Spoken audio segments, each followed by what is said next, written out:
Welcome, everybody, to the town hall on July 31st. I think this is like our ninth town hall or 10th Eden town hall. We have a lot of exciting things to discuss in the Eden community. And usually we started off with a bit of an overview of the latest developments and news going on in the Eden community. But today we had a special occasion. We had the first Fractal Fiction event that was hosted by Lars and also Brendan Lovejoy, and it was a really cool. It was a really cool event where basically, well, we'll talk a lot more about it now, but we use the Eden process to collaborate and elect representatives to start writing a fictional story. And yeah, it was a really fascinating experience. We many people on this call just had we're just on this Zoom call for about 3 hours or so, and that one just ended. And now we have both Oscar, who was elected as one of the representatives to make the story, and I believe that Oscar is now going to be an editor for the story, and the story will be written in the next week or so. And we also have Lars joining us too, who is a great artist in the community, who is leading this initiative in many ways. So thank you so much, everybody, for joining us. I suppose maybe I'll pass off to Felix if Felix would like to say anything here. And then, yeah, I'd love to hear everybody's thoughts about this event. We can also talk about other events later, but I think it's, or rather, we can also talk about other exciting initiatives in Eden during this call as well. But I think that being that this is top of mind and it's such a cool event that just happened, it's a great thing to talk about right now. And yes, I'd love to hear from Oscar and Lars. I'd love to hear from everybody. I know that Chris and Lenny were also in my breakout room here, and I know the new legend also participated. So, yeah, I'm looking forward to hearing what everybody thinks. And Felix, what do you think about it? Yeah, thank you, Dan. Yeah, it was super exciting. Right before we left over there, I made the comment of, basically everything we're doing here with the Eden process, I think is historic. And what we're doing over on what we did over there on the Fractal Fiction, uh, I see tremendous potential and opportunity for the future of stories to become more decentralized and in a way that now people who are invested into these stories can have a place to come and voice their opinions and elect people to represent their ideas, and then that can continue to go all the way up to the chain till you have your final writers and editors who end up making the story, the comic, the anime, whatever creative outlet it is that you're building this story. But one example I brought to mind was you know I mean, it depends on different shows, right? But Game of Thrones was used as an example.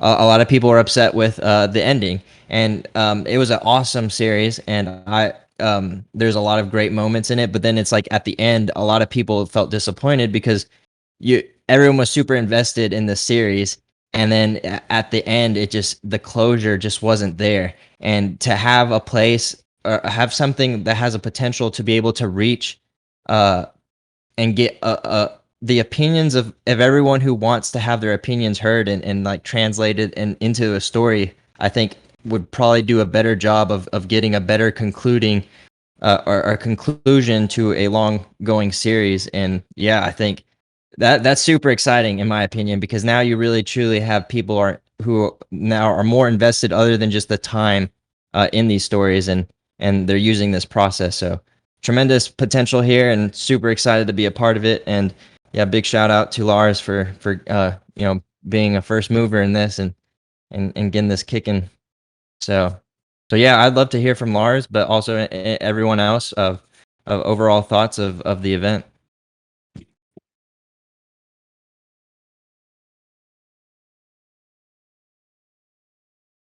Lars, it looks like you're muted.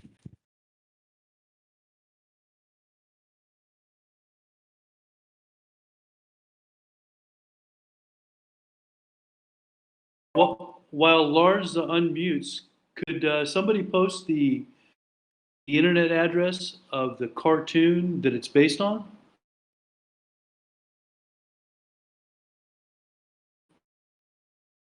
So Perry, are you referencing like what we just did? Well, my understanding of it is that that it's you're starting with a general theme, and that general theme is on a website that has like a robotic character, some kind of robot that travels into another planet and begins an adventure on a new planet. Do I have that right? Is that the storyline? Very short, very short. We come in with nothing in the baggage, and certain people put characters, certain people put the plot, certain people, etc., etc. It's a cook up from zero to nest a storyline ready 3 hours later. So it's a totally different thing. Quite amazing. Yeah, Perry, I think you may be looking at I believe it's called Immutable Realms that Lars has also done, which is a comic series. But yeah, this was a completely from scratch. Everyone that was in attendance, yeah, gave their input, and we created the story, within just these last 3 hours. You're exactly right. Immutable realms. Thank you. Yeah. So All that's right. not what Can you you? were working with, but that's the same. That's also Lars. Okay, I got it. Thank you. I think I'm good now. Can everyone hear me? Yep, sounds good. Yes. Okay. Welcome, Awesome. Lars. Start. Yeah. Thank you. Yeah, this whole thing exceeded my expectations, and like you said, like this has not been done, and since I was pretty early on in the Eden induction, and this was always something that was talked about, and it kind of was the thing that drove like interested me the most was like it was talked about as something that could be done outside of just blockchain. Like this could just be applied to like other areas of life. And my sort of, I guess you'd say, expression in all blockchain has always been through art. I mean, I first found blockchain through Cement, and I used to post illustrations and photography and stuff. So I kind of have a very art centric view on all of this technology, and that's one of the reasons I was most interested in Eden. And it was talked about a lot that this could be used for other things, and it kind of just got to a threshold where I just couldn't take it anymore. And like me and Lovejoy were just like, man, we got to write a story with this. So I mean, we knew it was going to be a kind of messy process, and there's a lot of room for improvement and everything. But man, that first round, like this first example of it, was just in many ways there were things I didn't anticipate. The group overall had like a very good diverse mix of like kind of Eden people that are more blockchain and governance technology centric, and then there was a pretty good mix of people that are creatives and writers. Lovejoy and I brought in a few friends of ours that are like actual either professional writers or amateur writers, and I think that was a really good confluence of like how we talked about where the story should go. And um, I one moment I had where I kind of sat back near the end when we were in the last round, where we were kind of electing like the final writer, editor, and advisor.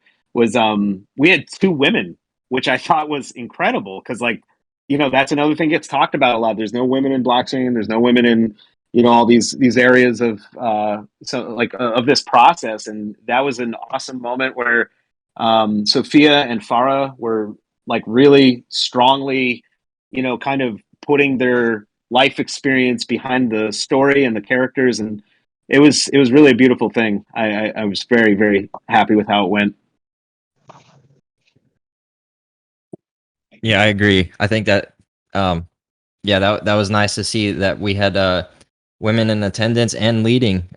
Two of the three elected representatives were women, and so yeah, this is great. Leading the way, doing a new thing in a great way, and yeah, hopefully this will inspire others to come tune in for whenever the next event is. Which also anyone else, if you feel free to jump in at any time if you would like to add some comments. I would like to ask a couple questions to Lars if you are cool with Sure, answering yeah. some of kind of like next steps and kind of like what you see um how this fractal fiction is going to kind of play out. So right now from my understanding is we elected our writer, an editor, and an advisor, and so now they're going to be working on writing and putting all the ideas together. And then I'm assuming that you are the illustrator, so you'll be creating the artwork. And then is this all from this one event? Are we going to have like, I guess, story 1, and then we'd have a story 2, I guess, in another season, or how are you kind of seeing this playing out? So originally, I received the grant and the community support to do Immutable Realms, and just as like a little aside, I just want to take a minute to show some gratitude to just the EOS in general, because this whole thing is this zine Immutable Realms is something, not with the same name, but the concept is something I've sort of proposed to several blockchains that I've been involved in. And I think the first time I did something like this, or proposed it at least, was actually on Steam back in the day. And they had just gotten their SPS system up and running, so you could submit proposals. And I actually unintentionally started this huge controversy because it was kind of before the NFT revolution began. And I submitted the proposal for doing like a zine similar to this for Steemit, or Steem, the Steem blockchain, and I got this whole like, that's not what this is meant for. This is for development. Like, just go do your posts on Steemit and earn rewards that way. So I have to say, EOS is the first blockchain I've been involved in that really stepped up to the plate, funded something, and gave me the opportunity to like do the kind of things I'm working on right now with Immutable Realms. So the original idea was to do like a 16-page zine, but after talking with Lovejoy and stuff, I think we decided that the amount of money I received didn't adequately reflect a 16-page zine. So we're actually doing, I'm doing 2 smaller zines. So it's basically going to, issue 1 and issue 2 are both going to be 16 pages. The process we just did this for is going to be in the first zine, the one that'll be out probably I hope in the next 2 weeks. Because I'd like to get it done before Camelo season 3 ends. But it's going to, yeah. So basically, I'll either be myself or my friend Adam Sword, who will do the illustration to probably like accompany the story. But as far as the election process goes, we went up the chain and the way we would normally do it in an election. And Sophia was more or less, given the chief delegate status as writer. So she's pretty much got creative license at this point. It was our way of, from a governance standpoint, it was our way of saying that, we endorse her and that we trust her to get it done on time and to, put her own, I guess you'd say, style and creativity into this story. And then really Lovejoy and I were talking about like a degree of like kind of oversight for the final round. And that's basically the editor and advisor role. So they're just, there to more or less keep her on task and make sure that she can get this written by the deadline, and just kind of help offer any sort of editing, or some of it might just even be line edit, like grammar and stuff like that. And if she needs any help, or if she gets stuck or hits writer's block, she has 2 people that were also elected to be at the top level of this process. I have some basic questions. I'm relatively new to this. This is really the first time I've heard about your project in any kind of depth besides the name. Is there an incentive, some kind of ownership in something? It sounds like you guys use Fractally to create the story, but I'm really interested in the end product. Is this going to be free, or is it going to be sold? And if it is that going back in a using a Fractally model at all to decide who gets a certain amount of profits? Is that all involved in any of this? So that's a great question, because as this scales to other projects, that's going to be a much bigger issue. As far as this particular Immutable Realms goes, that was funded through the EOS community and a grant from the ENF. So, I mean, there was funds that were available to do this. Almost everyone that's worked on it is getting paid in some capacity, as far as the artists and things like that. If you were to do this kind of project for like the intent and purpose to make money, yeah, you would definitely have to figure out a way to sort of pay royalties and things like that through some kind of democratic process that's baked in through maybe a smart contract if you're able to do it through like EOS. But for this, this was more about kind of the experiment itself. No one is getting paid other than the participants that we just had in this group. I'm going to make like a symbolic sort of Fractal Fiction NFT and drop it to everyone's wallet that participated. But yeah, for future projects where, things like rights and yeah, it's going to be complicated. I mean, we went into this knowing this was basically like an alpha, and these were the kind of things we're going to, as it evolves, if it continues, we're going to have to really figure out, because it's a weird process. I don't mean to ramble, but there's this really famous lawsuit that happened between Todd McFarlane and Neil Gaiman, where Todd McFarlane basically hired Neil to write up 3 characters, and Todd went on and took those characters and turned them into action figures. Neil Gaiman sued him and won because he created those characters.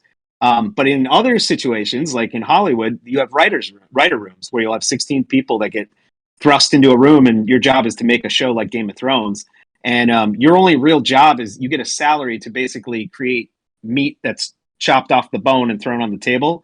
And, no one gets rights for the things they come up to specifically. So, I mean, just the nature of this kind of writing is very complicated, as when somebody does get rights and when they don't. But I mean, I tend to like to think of this as more of an open source thing. Like, it's a collaboration that we're all putting ideas to get a final product. So we kind of all have equal ownership and no ownership of what we come up with. Well, like I said, this is really new. I think this is really cool because this is applying fractally to a new idea, and the fact that you're in a sense keeping it simple is good. I think most complex things come from simple things that work, and it sounds like you're a great example of something that is branching out just a little bit so that hopefully people can build off of that. I think this is pretty cool. Thank you. Lovejoy and I also were talking about, we mentioned this. I'm sorry. Hold on. Can everyone still hear me? Yep.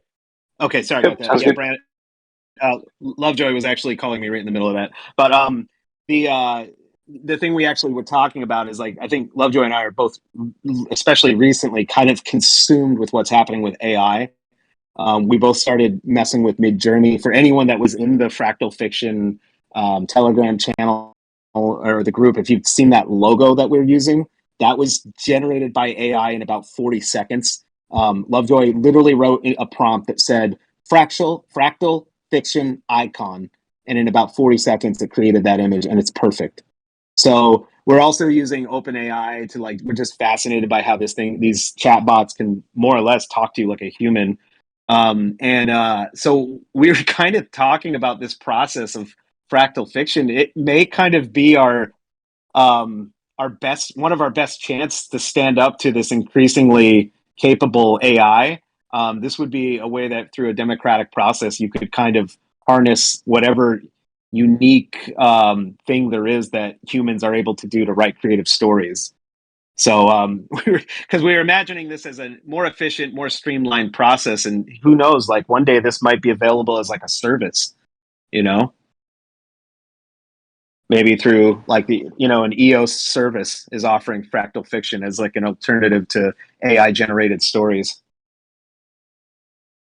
Really cool. Yeah, that's cool. Especially that logo. That's cool to know that was created through AI.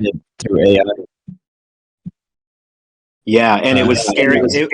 It was scary how fast it happened. Like, we had Midjourney up on the computer while we were working, and he's like, I'm just gonna see if let's see what a logo would look like. And the first thing he wrote in was perfect, and we were just like, that's it, that's the one.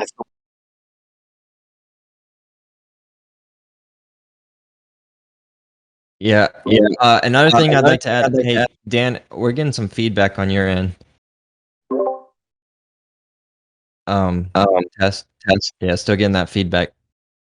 But yeah, one thing I'd like to add though too, Lars, is it's super like we're super pumped to have someone like you in our space because you're innovating on an industry that has it has its own standards and ways of doing it, but there's with with blockchain technology removing the middleman and starting to empower and decentralize and and empower individuals. Like, that's the core of the technology. And so, like, starting simple, with these simple steps, like what Max was saying, is it's super cool. And yeah, it's awesome to have someone like you also in this community that has that type of experience and understands how it's done in the traditional world, and now you're going to be able to kind of innovate and take what with these technologies and start to implement it and see what works, and then slowly build this out. And yeah, I think what you're doing here, you have a huge first movers advantage, and super excited and glad to have you a part of our community. Thank you so much. Yeah, my whole like goal with all of the blockchain stuff, even before EOS existed, was like my mission is to like bring non-blockchain people here. And that's why I'm really, really pumped that like EOS gave me an opportunity to do this zine, because once it's out, I think it's one of these things that like I've kind of had it in my head for years how this would look and what it would do. But I think it's kind of difficult for some other people to imagine the final product. And I'm getting closer and closer to this thing being done. And I think once it's out, there's really not this whole zine, Immutable Realms. There's very little of it that's technological. Like it's more like philosophy on life and like why we're doing this, like what's the end goal. A lot of it's metaphors. I mean, like EOS has an incredible metaphor story. The one I'm working on now is like it's basically kind of telling the story of the ship of Theseus, and this idea about how there was this boat that was built with wood, and over generations, those boards and things would rot and they'd be replaced. And the philosophical question that's raised is, at what point is it a new ship? Like, at what board that is replaced do you now have a new ship than the one you started with? And I just couldn't imagine a better metaphor for the story EOS has gone through with that.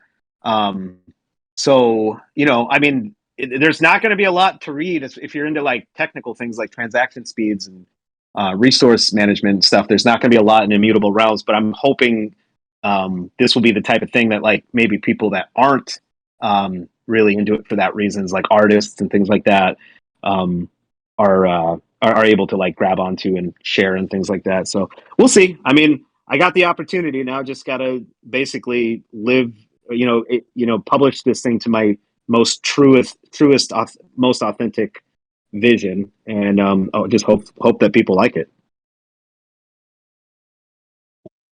Yeah, I think you're going to get a lot of support from the EOS community. Yeah, because this is, bringing it to the mainstream too. That's super beneficial. And I also wanted to add, I remember the fireside chat where believe you came right after me, where we gave our last season's pitches of our grants, and I also did a grant where it's around content creation and getting funding from a blockchain cryptocurrency for non-development work is like, I don't know if that's happening on other cryptocurrencies. And I know you had made that a note from your experience that that you found it hard to get funding for that, because all the funding seems to go towards the developers, and to a certain extent that makes sense. But yeah, if you really truly want blockchain to be appealing to the masses and to a broader spectrum of people, including other skill sets and crafts that people have as a way of contributing to the overall network, I think just goes to show the power of and potential of what EOS is doing. And that also leads us to, we can also open this discussion too with, Pomelo, with season 3 coming out, or being open for donations. It just, this new season is super exciting. You're seeing a ton of grants and just a lot more like things are starting to really pick up, and I'm more bullish about EOS than ever. Likewise, definitely. I think another thing is, especially at this time and place in particular with EOS, is with everything that's happened, and especially these last like 6 months or so. I mean, like I remember when Block One was basically doing the marketing for this whole project, and this it seemed like an enterprise thing. That like, because all these other EOS.io chains have their identity. Like Wax has its like NFTs, and Ultra's doing like gaming and stuff like that. And Everybody, I know FIO is really, really big on just usability and getting normal people, like regular people, non-blockchain people, to be able to use these blockchains. But like, I think it kind of leaves a little bit of this question: is like, what is the EOS identity? I mean, like that's like we're talking about what we're doing, but like, is there an identity and like specifically?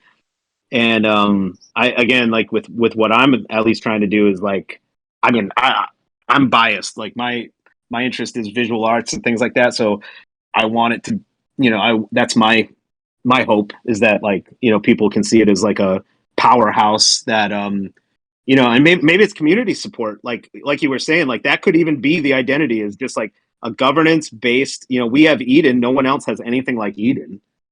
So, it could be more of just a governance thing. But that's really what I guess I'm saying is like we're going through this process of defining ourselves.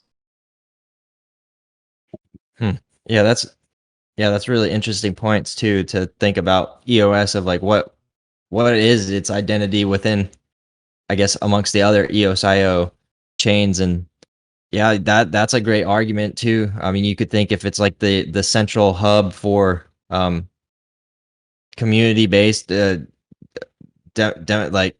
governance and communities, like, yeah, that's cool. I like how you tied that in.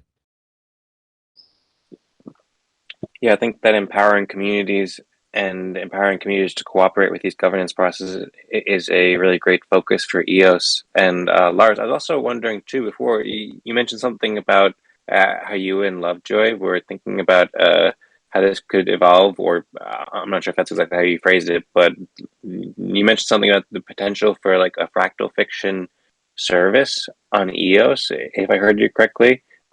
Would you like to elaborate Yeah, on that? Are you imagining like that many other writers and many other fiction fans and creatives and so forth could use this as a service for more creative works and stuff? so like I guess the thing I would call out first with that possibility is Pomelo, in the sense, I mean, Pomelo's not so much what Pomelo's doing, but how well it's implemented. That really stood out to me the most when I first signed up for Pomelo, was just like the team. And I honestly don't even know who the team is. I think Daniel Keys is involved, but the team that's working on like that site is just so sharp. Like the integration between Anchor, you're doing on-chain accounts and things like that. It was just absolutely seamless. Like from when I made donations to when I received donations and funding, like it was just perfect. It was the best EOS. It was the best blockchain experience I think I've ever had.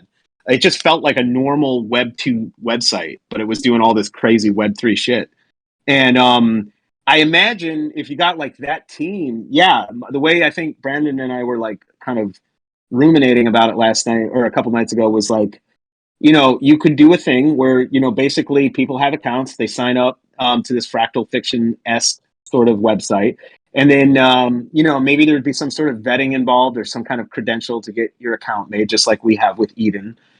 So there's real people, and then I don't know, maybe like a Rotten Tomatoes-esque kind of thing where you'd have some sort of credentials to give you different tiers or ranks of like your contribution status, like professional writer, amateur writer, novice writer, things like that. And then based on those sort of filters or criterias, I imagine a thing where someone creates a project with a certain amount of money, or maybe no money. Maybe it's just like, maybe it's straight up Eden style, where like to contribute to the project, everybody puts a little bit of EOS in, and then basically it would randomly just put people in groups, and those groups have to go through the process to create stories. And I mean, if there's a funding component, I mean, there's, that means like the final writers or, the final team that's elected could even, maybe get paid for it. But I mean, again, like I was saying earlier, like just the scariness of the AI, um, I mean, it's amazing, but it is kind of terrifying, like how deeply it can seem to connect with human emotion. I mean, I don't think it's more than a year away from these things being able to write short stories that are most people's attempt at a short story.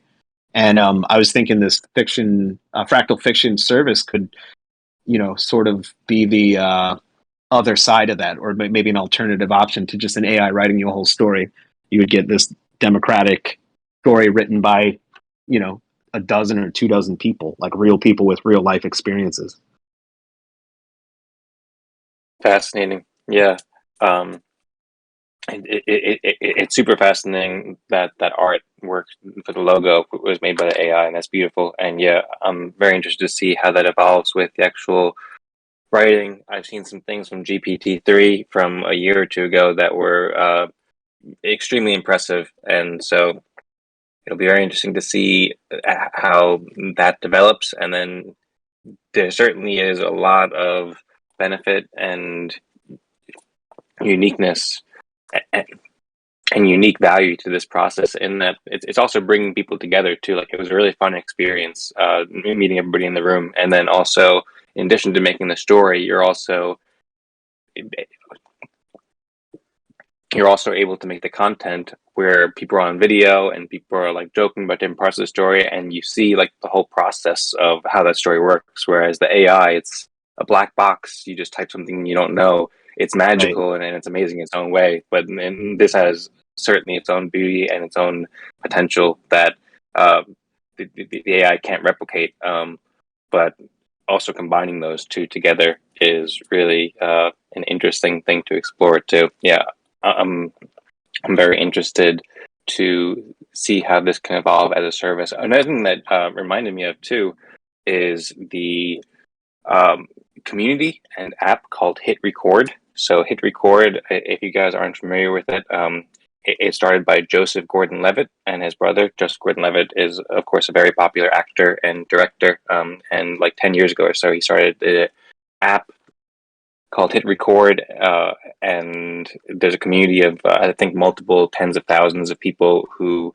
work together. It's all creatives who work together. They're writers and musicians and artists and so forth, and they have a pretty comprehensive app. They've raised quite a bit of funding to build out this app service to allow people to collaborate and so forth. And I've thought for a really cool, or I thought for a really long time that it'd be cool to integrate that kind of service with EOS and to amplify with all the benefits of EOS and so forth. So that's something, if people haven't checked it out and are interested in this kind of creative collaboration, then I would recommend looking into. And I could imagine could have lots of interesting synergies with this fractal fiction process. And yeah, I'm very much looking forward to how this develops. I was also wondering too, Lars, do you have plans for when the next Fractal Fiction events will be? Is it something you're planning on doing every Mellow season, or is it still just up in the air, and we'll see how this one goes as far as the writing process goes? Or are there any plans for more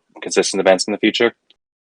Well, there definitely will be at least one more, because the grant that I received and the community support I received for season 3 of Pomelo, or I'm sorry, season 2 of Pomelo, I've committed to doing 2 of them. Now, I don't know if I'll get funded for season 3, and the amount of work that's gone into this thing, I definitely can't do without a degree of funding. But because I'm doing at least 2 issues, so the first one will be out probably in the next 2 weeks. The second issue will be out closer to probably a month from now, if not maybe even a little later. But this one was so successful, I'm like stoked to do another one. So we'll definitely do another one. Lovejoy was even getting like, ahead of it. He was like, we need to do a sequel. Whatever the first one is, we just got to do a sequel for the second one. But that raises a bunch of, other complicated questions that, kind of takes away a little bit of the process if you're doing a sequel. At least with like character and plot, or characters, I mean, they would obviously be the same characters, so it wouldn't have the same sort of organic, genesis that the first one did. But I'll definitely be doing at least one more of these for the second issue, which would probably be out in 5 or 6 weeks from now. Cool, sounds great. Well, yeah, I'd love to attend the next one, and so I'm looking forward to it. And then I'm also looking forward to reading and seeing the final product. And yeah, what will be the best way to follow the progress of this? To just follow the Telegram channel that I think Maxim linked before, and just check out like your Twitter and stuff, Lars, when exactly can we expect to see this story done? And is that the 5 or 6 weeks you mentioned, or No, this this will will be a be different time? this will be even shorter. This one should probably be out with the first issue, which should be in 2 to 3 weeks. I mean, it kind of, if I hit my goal, I mean, I want to have Immutable Realms at I feel like I can't go into season 3 of Pomelo asking for any kind of funding if I haven't shown anything yet. So I want to have issue 1 of Immutable Realms out before Pomelo season 3 ends, which I think is like, was it like 19 days away or something like that now? So my goal is to have it out before then. So this Fractal Fiction thing would be included in that first issue. Because like, as excited as I am about this story that Sophia is going to write, like for me, the process is the story. Like that's the real story. Just the fact that we did it. Yeah, this is Right. this is cool. I think that will do, having that story out too before donations close will help. You know, I would assume, and hopefully, I think you'll get a lot of good feedback and support it for another grant here in season 3. And that it'd be cool too. We got Jesse here with EOSBs. I'm not sure, Lars, if you're familiar with the swarm technology that Jesse has built with the EOSBs, but yeah, that'd be cool. Once that thing gets released, you can create a tweet and we can get that thing swarmed and Oh out yeah, there for yeah. people to see. Jesse and I have already been talking. Jesse's done a whole bunch of the. Jesse's team has done a bunch of the translations for the stuff we're working on. I already sent along some work for that Ship of Theseus comic, and we have translations for that. And obviously, this whole thing will be translated. Definitely the bees swarm stuff we're going to do too. I already asked them about that. So, yep, that stuff's all on the outline of things to come in the next couple of weeks. So yeah, awesome. I don't want to talk anymore. I don't want to take up the whole time, but I thank you so much for giving me a chance to kind of just. I'm a little bit on a creative high right now, so it's actually been kind of fun to talk about what we just did. That was fun. I've got a question for Cool. you, Lars. Sure. I've got a question for you, Lars. I didn't attend it this morning, Mhm. but what I think I understand is that you guys gathered the basic structure of a story as part of the fractal process, and then at the same time you were eliminating people and electing the actual writers that were going to fulfill that outline. Yep. And it's making me wonder, been applied, and it's ironic that you brought up Steam and the rejection of that concept. But it's making me wonder if that's ever been applied to a bidding process for software.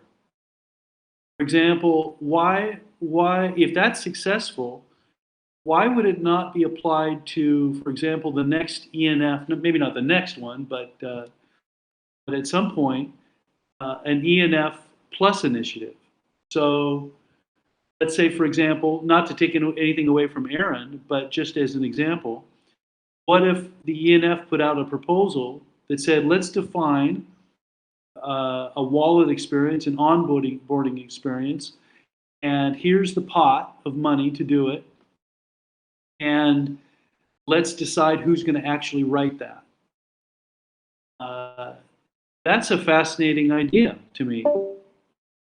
Yeah, you're actually touching on something Lovejoy and I have been chatting about. I discovered Daniel Schmackenberger about, I don't know, 6 months ago or so, and I've been kind of obsessed with this guy's mind ever since. And he's done a few podcasts with Lex Friedman, and Lovejoy sent me a link to one he just like an Apple podcast he just did with someone. But he was more or less talking about fractal democracy to qualify proposal. So, like, basically, in a sense, Pomelo style, everyone could submit proposals, or they would submit their own proposals, and then this sort of concept would be used to vet and qualify and more or less elect like proposals that go on to actually get funded. So, I guess it's more or less like a Pomelo idea, but maybe closer to an Eden style process of election. So that's kind of Right. similar, I think. Yeah. Well, I think it's true that not all the technologies originate where they end up making the largest impact. And Totally. although writing has a huge impact on our society, it may also have an amazing impact on software itself, the writing of software itself. Many years ago, I went to a small talk about that was given by the founder of Atari.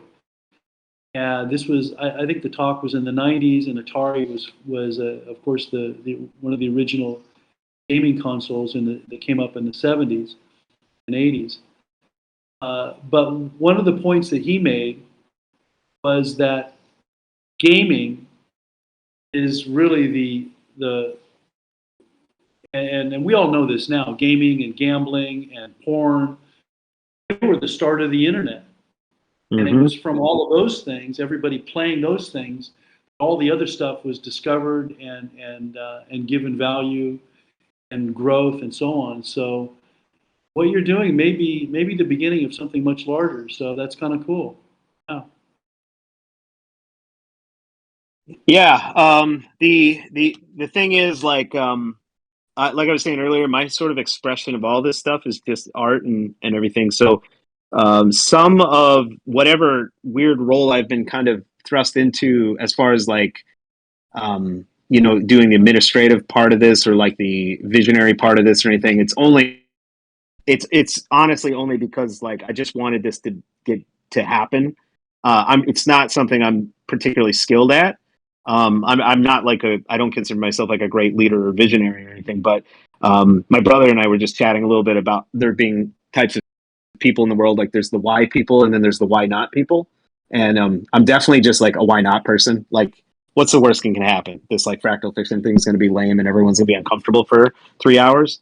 But it wasn't like that, and it kind of reinforces the idea of why not. But my hope is that like more like skilled, appropriate leaders and visionaries will like step up and see something in what we're kind of just doing and run with it in a way that I can't, because like I really honestly just want to draw comics.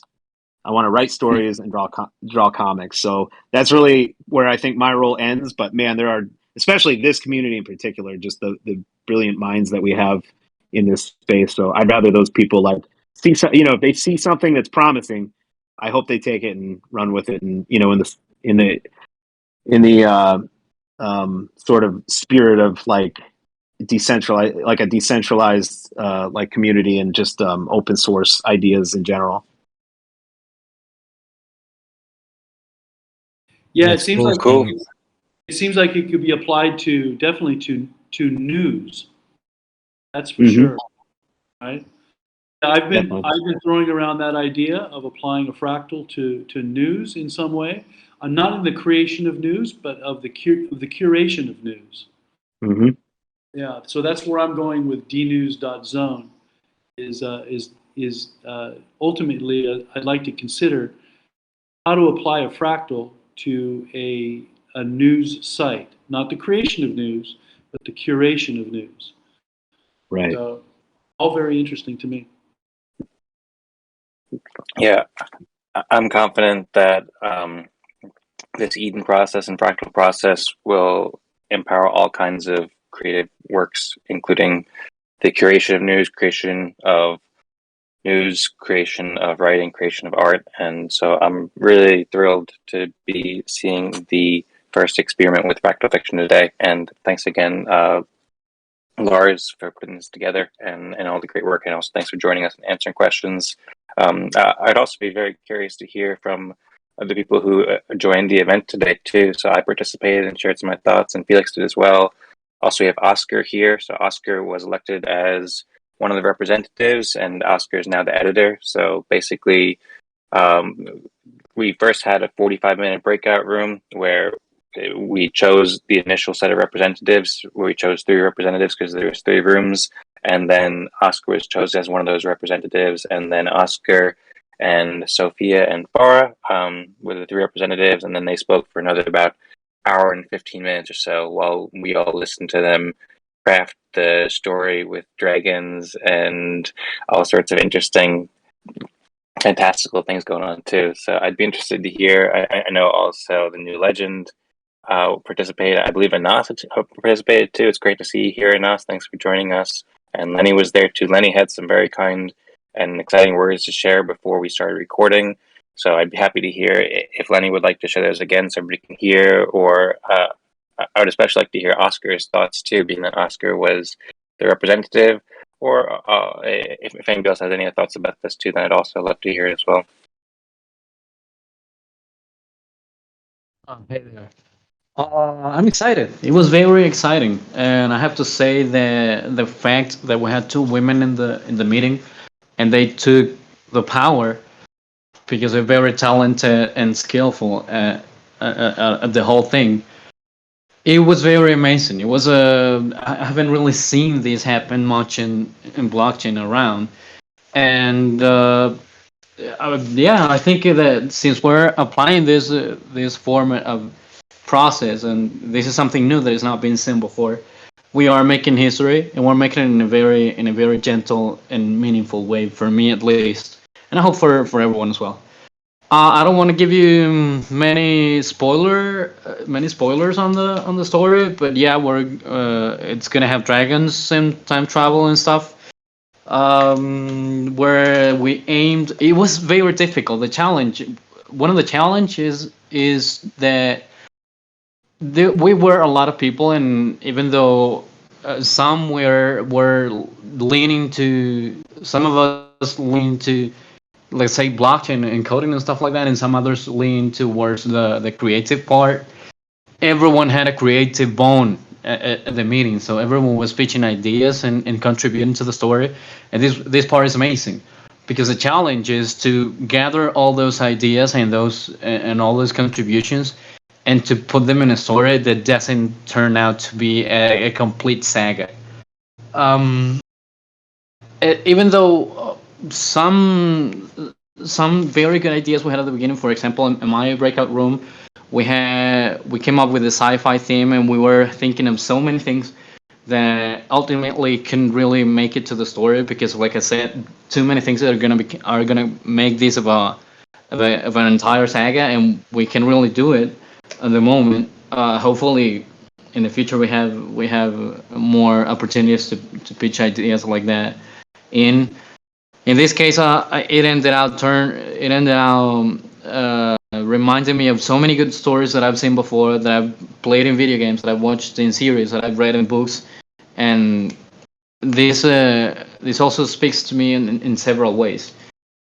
For those of you that are, because of course we're here because of the blockchain part, most of us, or many of us, and we're thinking of putting the blockchain aspect into the story, when we already did it through the process, and we are gonna do it by publishing the story in the blockchain, and have the NFTs and stuff like that, and this and that. So the blockchain is still present, but at the beginning we wanted to make it part of the thing, and it was very difficult to do at last.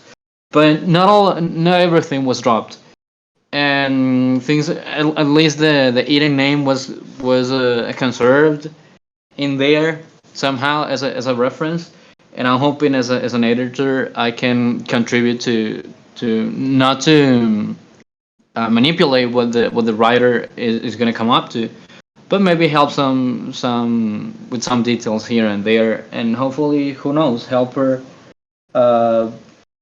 with the entire creative process.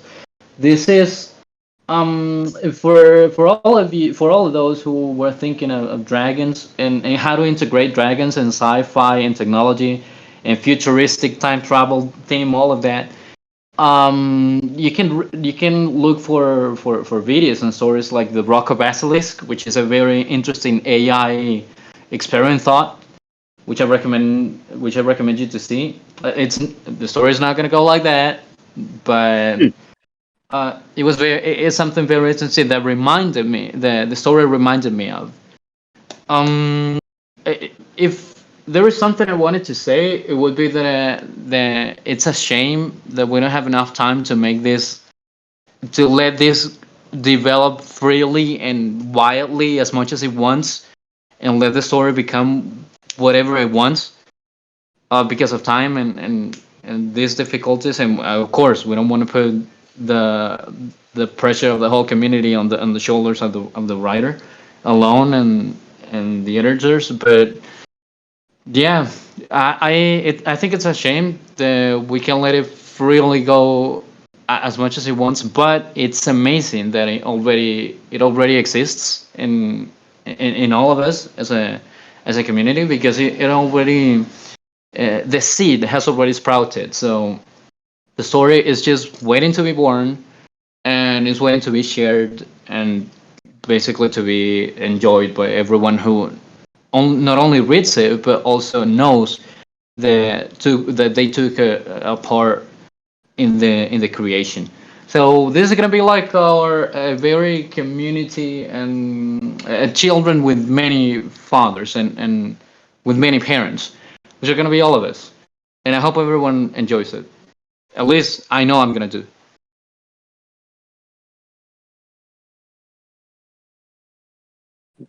Awesome. Thank you Yeah, very I much, think Oscar. yeah. I don't know if this will work out or not, but my friend Farah, she was elected as the advisor, was kind of texting me about it, and I said we're all talking about it in Discord if you want to join us. So I gave her the link. I'm not sure if she's busy or not, but there's a chance she might show up and have some thoughts on this. Okay, great. Thanks for sending her the link, Lars. I hope that she can join us. I was in her room today, and she's awesome. Yeah, she is. I've known her for years. She's one. She and I just immediately became friends when I moved to Minneapolis, and she's been such a muse for creativity, and she helps with a lot of my shoots and everything. She's a super creative person. Really cool. Yeah, awesome. I could tell she Yeah, had that'd a be lot of good ideas during a meeting. I'm sorry, Felix, please. no worries. Yeah, it'd be cool if she can hop over here. One thing I was wanting to add to kind of what Oscar was saying, and also kind of what I see as the potential here is, you know, this one story, if it comes out and it gets a lot of good feedback, like, and not only just that, but using this fractal process could really create an entire universe of a story, and it can be branched off fractally, based off everyone's own kind of self initiatives to tie their own way of having a story, uh, or add their story to the overall plot. You know, in my room where I was with Oscar, I had suggested the idea of like the setting being in a place of like a time zone, where it's where, like, you know, kind of trying to tie it in with the blockchain, but where like space, time, and like you can travel throughout time, and then like integrating that with the fabric of space and time would like can open up the whole, the whole, like I said, create a whole universe of all the different types of possibilities. And so now people can take their own, you know, if they have their idea and vision of how they would like to tie it in, then they could have their own, you know, similar fractal process of what we just did to create this initial story. So it's going to be super exciting to see. You know, maybe it's just one story, but it's the first one, just to kind of set an example. But maybe it ends up turning into, you know, depending on the feedback and how much like inspiration it brings, like, of other people who want to get involved, of tying back into a story. And then, you know, it's interesting because, you know, Lars and Lovejoy, you're talking a lot about like, about this being like the counter for against AI for creating stories. And when I think about fractals, and if you visualize fractals of like how, like, especially like the Mandel set of like how fractals end up dispersing, from the initial fractal, um it, like, I don't know, it's just interesting to think that if everything can tie in together, like that would be a truly beautiful universe that's created all through human collaboration. And yeah, that'd be super sweet. I'm more and more, you know, I've seen videos of like Elon talking about AI, like when he does like interviews with like Rogan, and these were like interviews from like a year ago. And I used to think what he was doing was like imagining what the future was going to be like with AI. And I realized after a couple of weeks of messing with Midjourney and OpenAI for chat, I've realized like Elon has seen this stuff already. Like the stuff we're just starting in the public starting to see now, he's probably seen 2 or 3 years ago. So when he was sitting there like thinking about it, I think he was thinking about what he's already seen. When he was kind of like warning, he'd be like, "Yeah, it's going to change everything. It's gonna, I don't know how it's going to go. It's gonna." He actually had seen a lot of the stuff that I think we're just starting to get access to now publicly, and so I'm in that process now where I think I'm going through my head how disruptive this is going to be, and I think all of the things we're doing in Eden will potentially have a really important role to play in like um, distinguishing what's being thought of and felt humanly through like a network, like you said, like basically this mass network of I guess to go back to what we were saying about fiction, not to jump around, but like what you were saying about fiction, for example, I was almost thinking of it as like fan fiction, because that's really what fan fiction is. Like, Game of Thrones comes out, does a show, of course there's the books, but the books aren't finished as far as I know. And so the show comes out, and the last season they dropped the ball with a terrible ending. And then I think people don't know how to like reconcile their feelings with the show they watched for 8 seasons with a bad ending. So they're like, "Well, shit, we're just gonna write our own ending." And it's almost therapeutic, I think, for a lot of people. And they do that with everything. They do it with, Sherlock Holmes fan fiction. Things have been around for hundreds of years. But it's kind of a way that we can reconcile those feelings, and then also what we just did with Fractal Fiction could potentially be the new fan fiction. It could be a way that like people have a democratized way of kind of representing what was important to them in a certain show or franchise or whatever. I'm going to take a moment because it looks like Farah was able to make it. Are you here? Can you hear us? Can you speak? Can you hear me?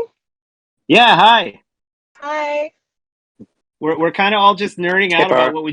what we just did. Yeah, that was fun. Yeah. Do you like I'm in so? it for the fun.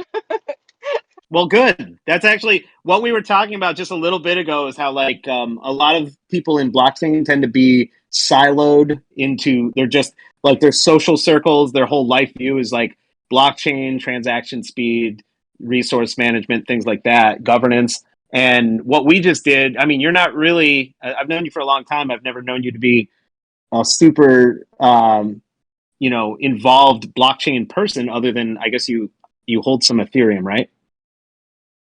Yes. But I mean this was I I mean actually had to think about that. So that's a kind understatement. I really know nothing about it. I just like to write. We'll have yep to get you some EOS. yeah, and you do have some wax actually now that I think about it. You do have wax. Thanks for looking Um out. but I don't know, like you're exactly who we've all been trying to reach. So like can you tell us anything about like how that felt for you? Like the experience of it, did it feel organic or did it feel like sanitary? Like what was your reaction to it? I read sort of the plan and like the layout for the meeting, and I'm actually nerdy in a different way. As a writer. So I read all the materials that you guys had sent over in regards to like conflict and setting and character and all that stuff. Um, and one of the things that I mentioned, and I'll say again, I don't know if this is a reflection of the community or a reflection on writers, though honestly, I think a bunch of the people in the group weren't necessarily writers. I really liked everyone. Like I want you all to be my new best friends, but also it's so much less isolating. I write all the time, and you're always your own sounding board and your own everything. And I often feel like, is this literally going to reach anybody? Does anybody relate with this, or is this even relevant whatsoever? So it was that piece of it, like the social piece of it, was actually really nice. Um, I could write with Sophia. Like I literally could. Like, and there was a strange synchronicity that happened, which I found to be really curious. And I wonder if it's just sort of like a reflection of what's going on in our times, that there's like thematically some things that are on all of our minds right now. But like, for example, with character, they had come up with like an element where like something was cursed. And like when we were talking about, I think it was conflict, which was like character versus fate. I was like, what if there was a curse, and I had some ideas about nature, about there being some representation of nature and like what's happening to our natural world. And like they had that in the character description. And I found it really interesting how easy it was. And there is just like a certain um, immediacy to coming up with answers when when you're put on a time limit and you have a lot of different perspectives to take into account. So it made the writing process like weirdly way more streamlined and Yeah. efficient. When we do Eden elections, each fractal group is given a time frame, and there's like a timer that's like ticking down basically as we're discussing like how funds should be allocated to what particular projects and who will be the delegate chosen to go on to the next round. And Yeah, that actually is a great thing because like it kind of forces you to have to act. Like at some yeah, point you're like, okay, it's like in Eden actually fractals can actually fail. Like if a consensus isn't reached, it can actually oh, just it can fail and just not move on. But in what we're doing, that's not really possible, and that goes back to this was more or less an alpha. This was our first attempt at doing this, but someone in the group I think brought up I forget his name, but he brought up a really interesting idea. If a group were to fail in Fractal Fiction, it was like you just have to deal with it. It's like basically he was like the integrated into the story. yeah, the character group never came up with a character they agreed on. So guess what? There's no characters. You know Right. what I mean?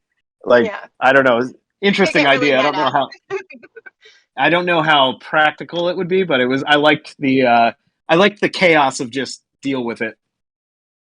I also think it was really interesting getting ideas from people who are not traditionally writers, because they really enrich the idea pool that we were drawing from, which is interesting. And yeah, I really enjoyed it. I thought it was fun. Yeah, it was awesome. Thank you for coming. That was awesome. Yeah, thank you, Farah. Yeah, this is super cool. Some things that come to mind is, this is a new. We're taking the Eden fractally process and we applied it in a different way. So, Lars, I'm not sure if you're familiar with the Eden fractal, but I know you're familiar. I can't even say that word, but you're familiar with the Eden process of electing representatives, and so then here we took basically that same concept and idea to select the different positions on the different uh, parts of building out this story. And so, the Eden fractal, we do something similar, but when we break out, we do our rankings of contributions towards like the weekly, like towards the Eden fractal. So basically, right now we reward like all things that are being built around EOS and Eden, and so I definitely, this is an open invite to everyone here too. So Lars and Farah, we host the Eden fractal at on Wednesdays at 13 UTC every Wednesday, and so anyone can come participate, and we use the same breakout process. But then you reach consensus ranking individuals on their contributions, and to me this is a huge contribution towards Eden and EOS. So you guys come and get some love and get some free EOS and Eden by reaching consensus amongst the peers for your contributions towards Eden, and we're also giving out Eden respect. And so this is a new idea also, and it'd be interesting too, because I think Lars, you took the process of what you know about Eden, and so it'd be interesting if you start to familiarize yourself a little bit more with the Eden fractal and what's going on there, to see maybe of like implementing that process as well, in addition to what we're already doing in future iterations of this fractal fiction. Yeah, well, this is just where we started. I mean, we literally Lovejoy and I. In fact, we hoped to do this next weekend, but Lovejoy was actually on like a 3-day trip up north, and he wouldn't have any reception. And it was only like Thursday, and we're like, could we pull this off by Sunday? And we're kind of just like, no, but we couldn't really come up with any other alternative because the following weekend would be past the point that I actually wanted to have the zine done. So we kind of just cobbled together the most rudimentary rules and kind of principles of governance that we could to get this thing out the door. But now that we've done it and it was really successful, that's, I think, the next logical step is we start iterating on it with like, different aspects of like Eden and Fractally and everything like that. So we're all ears for that kind of thing. We actually have a document. Lovejoy did this beautiful document. It's in the original Telegram group, but you should take a look at it. It reads like a white paper for creative writing through Eden, through a fractal democracy. It's he did a really great job on it. So, but it's a version like basically an alpha version 0. So like that's the next step is to like update it and kind of apply the things that like we learned from this first outing and make it better. Yeah, that's cool. It's interesting to. Oh, sorry, Perry. Did you want to say something? No, go ahead, Felix. I'll follow. Okay. Yeah, I was just saying, like, it's interesting because we were having discussions, within Eden, in this last week, more passionate discussions, as far as like different ideas of like what is Eden, and one of the things that I feel like I've kind of observed is Eden. So we have the normal Eden process of like that's the original run, right? Electing representatives. But now here, Lars, you're creating a new one. You could say, right? It's like you could call it the Fractal Fiction process, right? It's different applied to the way that best serves what you're doing, but using still the very same basic principles. And then we have the Eden like Fractally process where this is helping for like building. You could say like, yeah, building public goods or building anything that is of contribution towards whatever a community goal is, and then basically allocating a distribution of funds to empower those who are contributing. And so when we start thinking about like what is Eden, well, I think Eden is something that is building all of these different tools that are all using at its core the very basic principle of reaching consensus with your peers on finding whether that be an idea, a representative, or kind of ranking and assigning allocation of funds to people. Like it's just cool. I think overall like Eden can be so much, but it all ties down to like the original process, which is breaking out into groups with peers and reaching consensus. And that's the beautiful thing about Eden, and it's super cool seeing that like these different iterations are already starting to unfold. And yeah, it's like they're all little different protocols and processes in of itself, but it's all coming from Eden and it all ties to that similar aspect of just being able to break out into random groups of people, and then from there you have to work together to collaborate and reach consensus.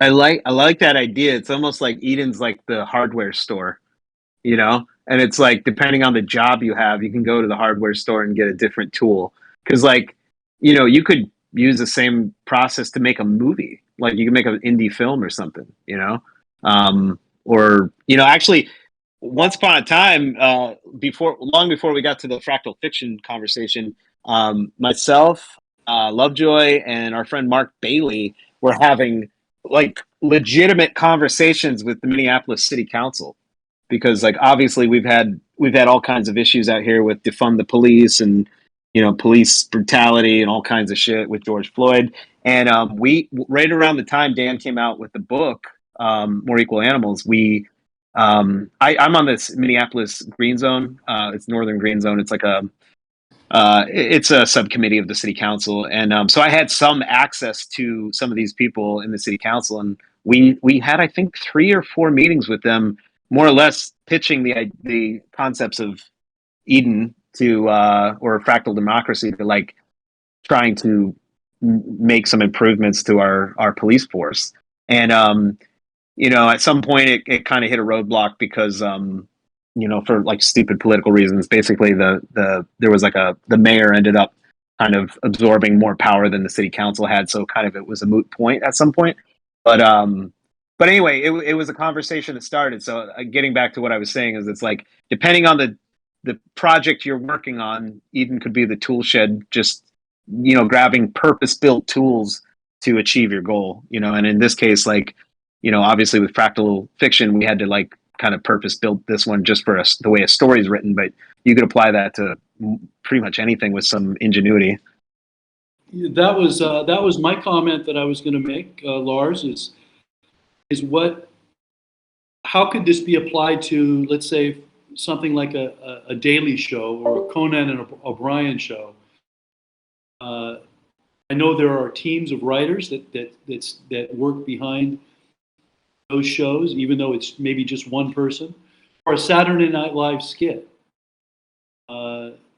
It seems like a very, very interesting application of what you've done.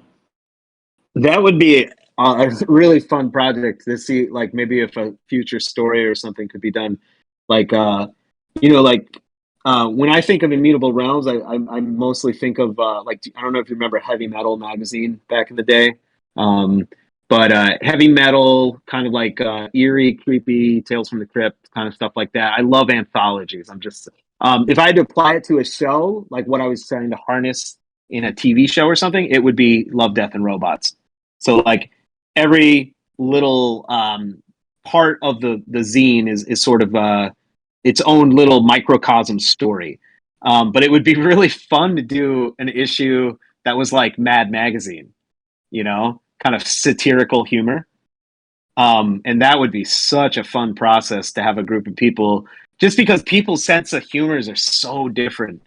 Some people like dry humor, some people like offensive humor, some people like dark humor. Oh man, now you've totally got me like thinking about that. Maybe that'll be the second issue.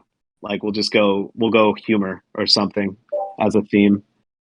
Approaching a city council, that seems fascinating, and completely diametrically opposed to everything that got them in those seats. It is, yeah. That's one of the reasons they hit roadblocks. Yeah, Once they start hearing that you're trying to give a lot of power back to the people, they usually start to tune out. exactly. That's why we don't have term limits. Another thing that this reminded me of too, when I think Perry just mentioned like applying this process for a creative comedy show. So two things. One, in a recent Fractally meeting, Dan Larimer and the Fractally team were talking about doing a joke fractal where people kind of just come together and tell each other jokes and so forth, and then rate each other's jokes. I thought quite a bit about, and seen quite a few videos actually about music kind of fractals. There's actually some videos that are quite popular on YouTube that have like 2 million, 3 million, 5 million views on people coming together in groups of 6 and like ranking each other's musical abilities and so forth, which is quite cool. And then another thing, which I don't know if it was Oscar or Felix, somebody mentioned before, but somebody mentioned like building up a whole kind of creative world, like a metaverse. And just about a month and a half ago, the Alien Worlds Fractal started, which I've been participating in. So Dwayne Felipe, who's also an Eden member.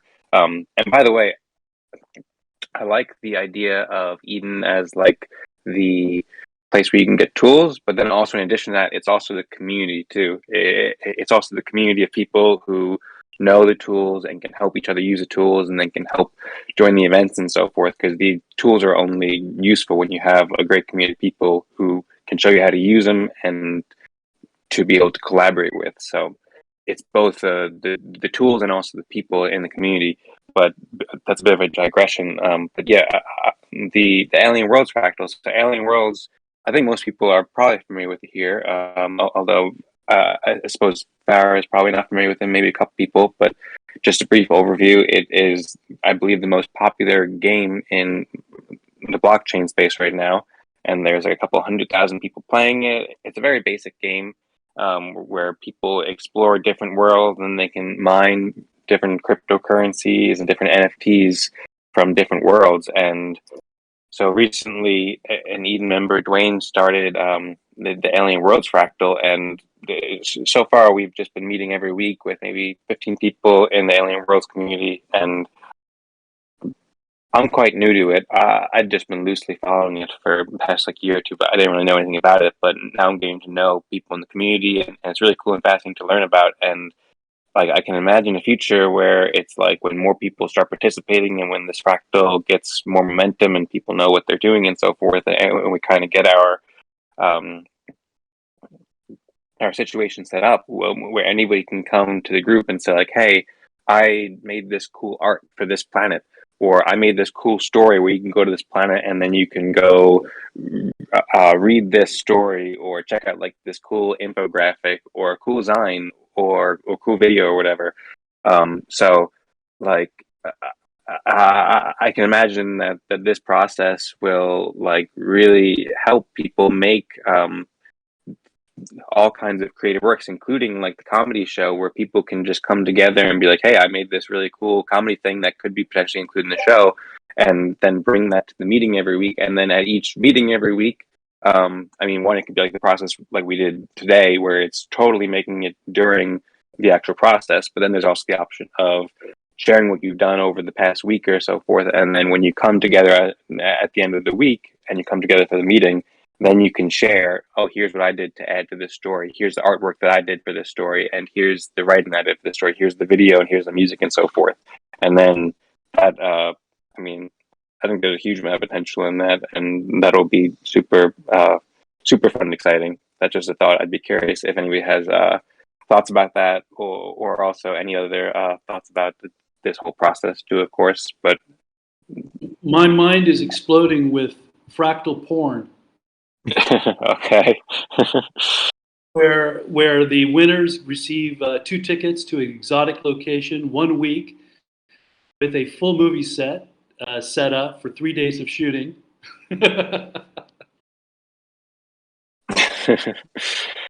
Okay, well, I think we can probably focus on the comedy first, and also the Fractal Fiction. It probably sounds a bit more open, accessible for everybody.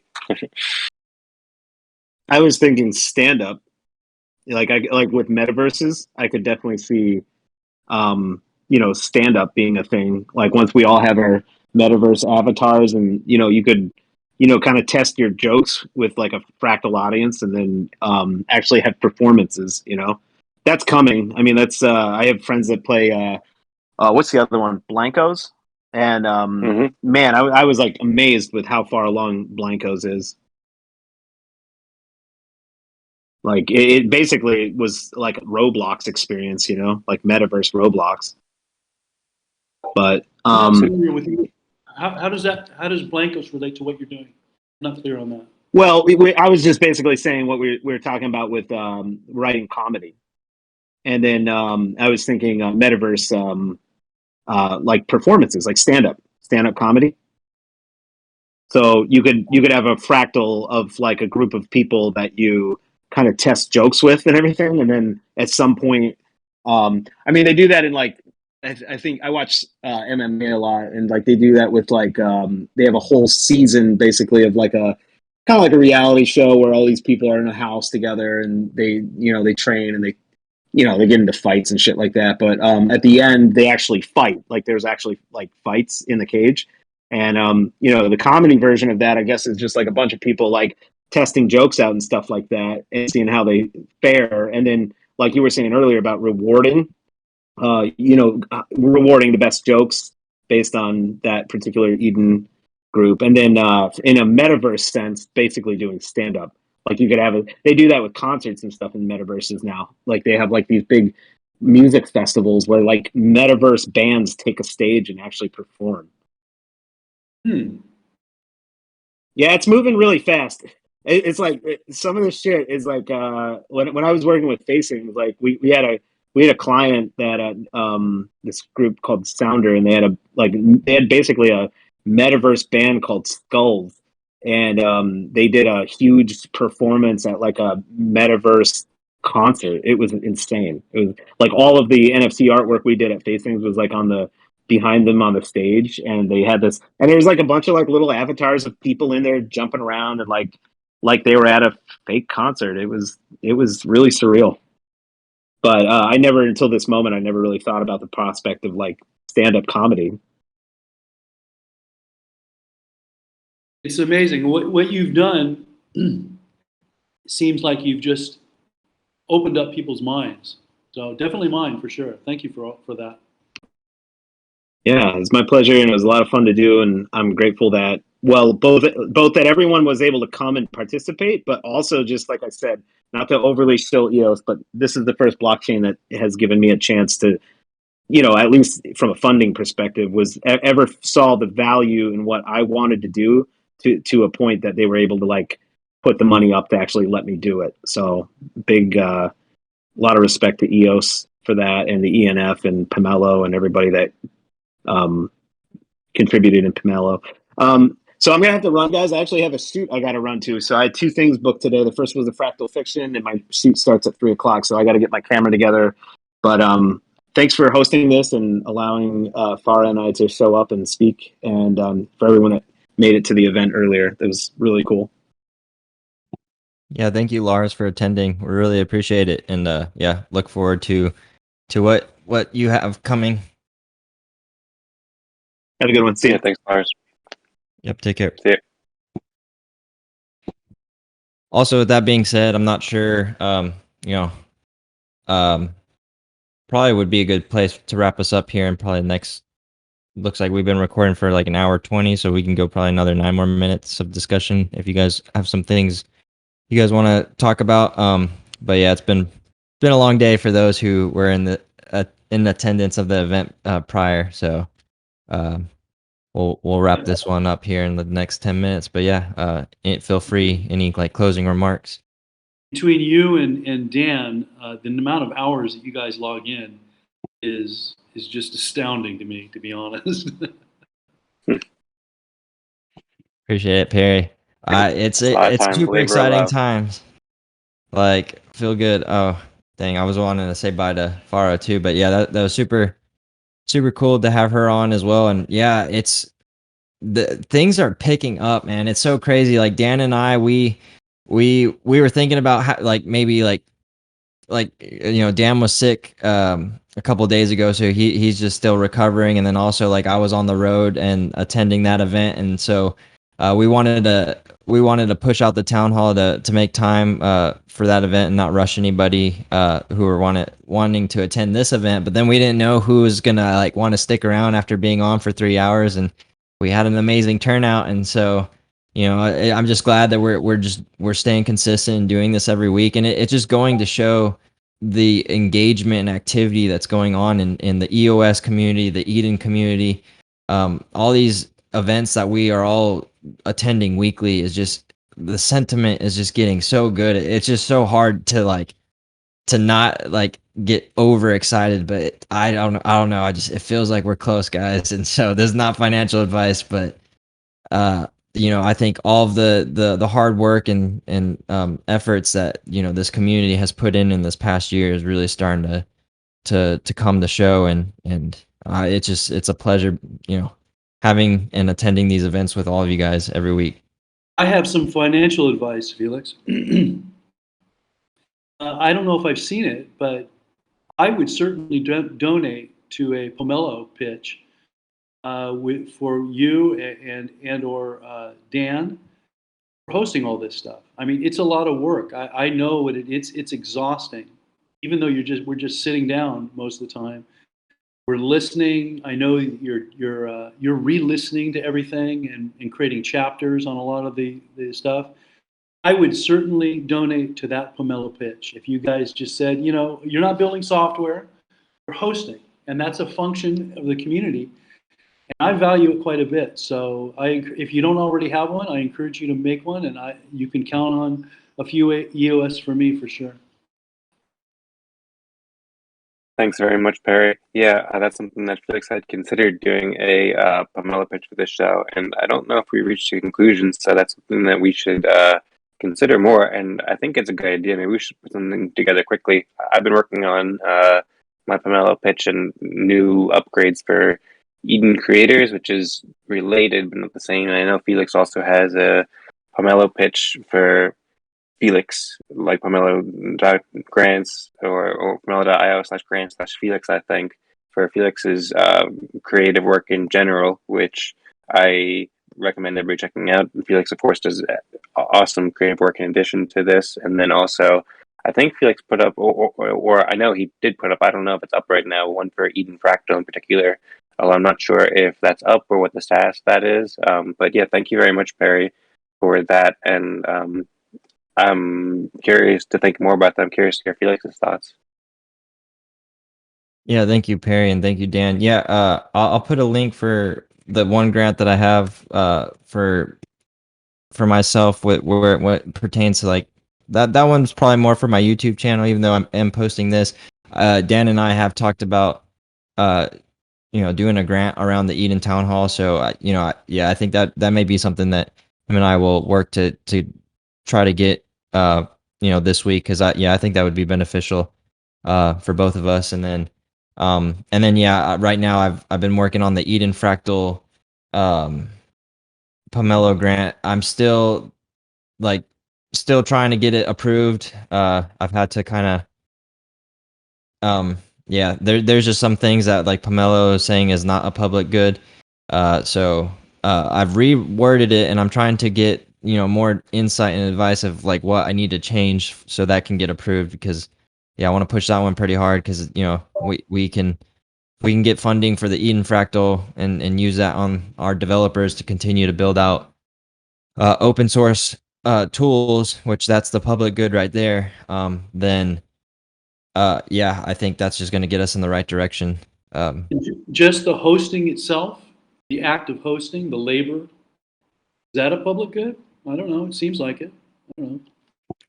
Yeah, I think with the Eden Town Hall show, it'd be very similar to the one grant that I did. I did, the one that I've just posted in the chat, the grant for titled Felix Content Creator Sponsorship.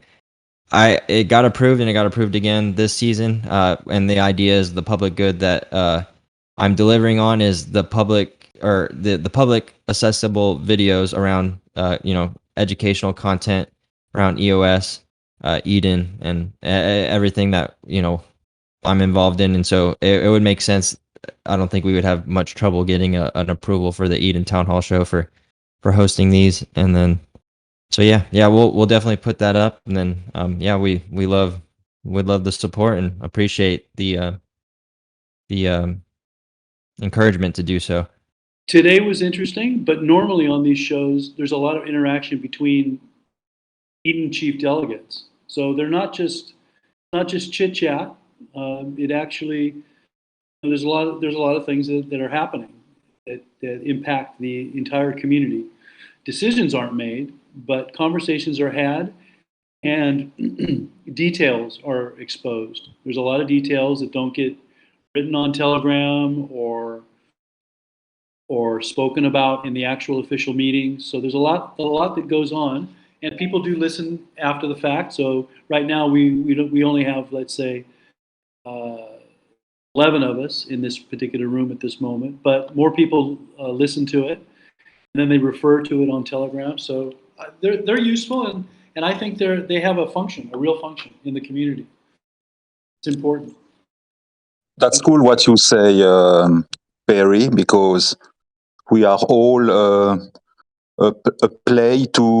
role to play into these different channels. You can have a Pomelo grant or not. If you want to contribute with the Eden Fractal, the current one, or the Pomelo grant Eden Fractal that Felix has just started, everyone can donate something to the projects. There are clear rules in Pomelo. I have experienced myself with MindWeb. For this third season, I am accepted. However, that I have gave some funds to Eden Fractal, to EOSB Swarms by Jesse. I was in fear to not be accepted into this Pomelo season 3, but I have been accepted because the funds that I have gave, that's funds that I have gave to collaborate with those people.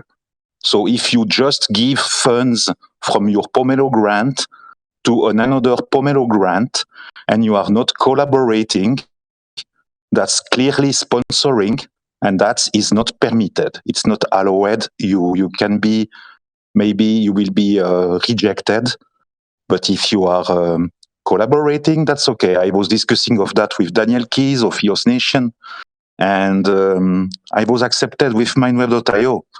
So myself, I contributing to all that. I need funds to continue because I am also doing the EOS.io Swiss workshops. And the next one is on August 23rd, and there will be 9 guests, all published on dnews.zone. You will see that, Perry. And that will be published, as always, everywhere. So in order that Nova Crypto survive, you are all encouraged to give some donation to mindweb.io. I am also announcing here that something huge is coming with Mindweb. I am creating mind maps, but not only mind maps, I am creating cockpit with data analytics and mind mapping together, and something huge with Jesse Jaffe for EOSB Swarms. I am working a lot. I will not attend the next Eden Fractal on Wednesday. I will not attend the next Fractally stand-up meeting on Saturday. I am totally now into the code. I am developing for Mindweb to deliver a cockpit, nice polished with mind mapping and data analytics, a nice wedding between mind mapping and data analytics. And when you will see that, that will be very game changing because you will be able to ask questions to the mind map by using your voice, and that will be interpreted by the AI. So you say, for example, I want to see the campaign of ENF by Twitter names and amount, and the graphic is created automatically without that you need to create a graphic. That will be recognized by the voice, by your voice, or if you write also. There is an AI integrated. So I am developing that, and I cannot be on all fronts. So I have to focus on that, and also do the workshops for August 23rd to continue the EOS.io Swiss workshop to grow the YouTube channel. The YouTube channel is growing. Some collaboration with Felix, some collaboration with Dancing Joy. But I say here publicly, I will be less into the Eden Fractal on the Wednesday, and the Fractalist stand-up meeting on the Saturday. At least I say what I do, and also what I cannot do. So, see you guys. See you guys. Bye. Take care, Patrick. And sorry to break you. Okay, bye. Good weekend.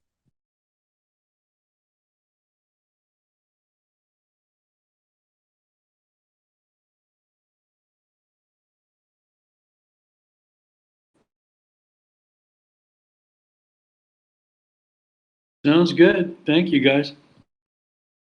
Yep, sounds good. Last thoughts.